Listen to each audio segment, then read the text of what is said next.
Si Stéphane n'était pas là, je serais mort. Ouais, ce qui fait peur, c'est que il est passé à côté de la mort à moins de 5 minutes, quoi. Le plus long, ça a été de sortir le fauteuil, parce que c'est quand même lourd, il fait quand même 130 kilos.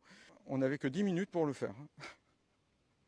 Donc j'ai pris de mon sang-froid, je me suis dit, je vais pas laisser Patrick comme ça. J'ai entendu Patrick reculer, et d'un seul coup, j'ai entendu le fauteuil, ça a fait un grand boom dans les voies, et je me suis dit, ah, ça y est, c'est Patrick qui est tombé.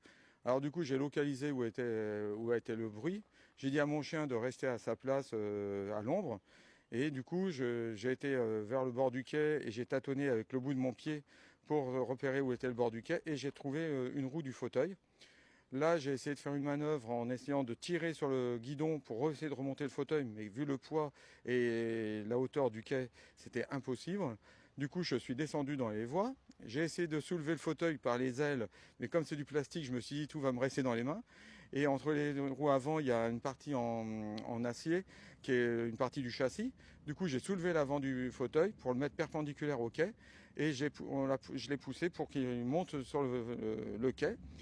Et après, une fois que le fauteuil était sécurisé, j'ai pris Patrick par les bras et je l'ai tiré pour le remonter sur le quai.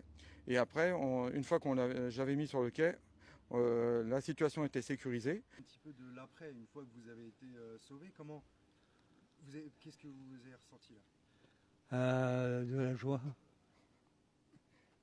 puis que la vie était belle, quoi.